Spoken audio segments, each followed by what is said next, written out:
Hi viewers. మొత్తానికి మన చిరంజీవి గారి యొక్క తల్లి గారు అంజనాదేవి గారు క్షేమంగా ఉన్నారు. చాలా చాలా సంతోషం. జస్ట్ అప్డేట్ పర్పస్ ఈ వీడియో. మార్నింగ్ మీరు కనుక అబ్జర్వ్ చేస్తే మెయిన్ న్యూస్ ఛానల్స్లో కూడా ఆమెకు అస్వస్థని కొంతమంది, తీవ్ర అస్వస్థని కొంతమంది, ఇక ఏదో జరగబోదని కొంతమంది రకరకాలుగా వీడియోలు ఇచ్చారు. నేను వీడియో ఇచ్చాను. ఏమని చెప్పున్నాను? ఆమె గతంలో కూడా ఏదో టెస్టులు చేస్తున్న పర్పస్లో కొంచెం ఇబ్బంది అయిందని అన్నారు. ఆ తర్వాత అటువంటిది ఇప్పుడు కూడా రైజ్ అయ్యి ఉండొచ్చు. ఎక్కడ కూడా అఫీషియల్గా మెగా ఫ్యామిలీ చేది రావడం మనం నమ్మొద్దు. బట్ ఆమె అయితే మొత్తానికి అది ఇబ్బంది అయితే పడుతున్నట్టుగా మనం అనుకున్నాం. బట్ క్షేమంగా ఉండాలని కోరుకున్నాం.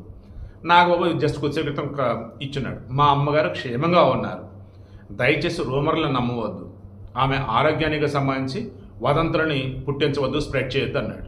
So finally she's fine. చాలా హ్యాపీ. మీరు అనొచ్చు అందరిలో ఉండేదే కదా, వయసు మీద పడ్డాక ఎవరికైనా సమస్య కదా. ఎస్, సమస్యలేనండి, ఎవరు అందరిలో ఉండేవేనండి.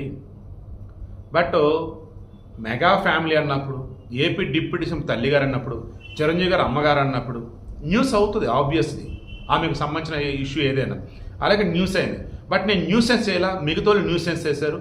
అందుకే మీకు నేనంటే ఒక అభిమానం కావచ్చు, ఎస్ ఈయన కరెక్ట్గా ఇస్తాడని చెప్పేసి మీకున్నటువంటి, నా మీద ఉన్నటువంటి ఆ క్రెడిబిలిటీ, అకౌంటబిలిటీ నేను కాపాడుకుంటూ ఉంటాను. అప్డేట్ కోసం ఈ వీడియో ఇస్తున్నాను. అంజనాదేవి గారు క్షేమంగా ఉన్నారు, క్షేమంగా కోరుకుంటూ ఉన్నాను.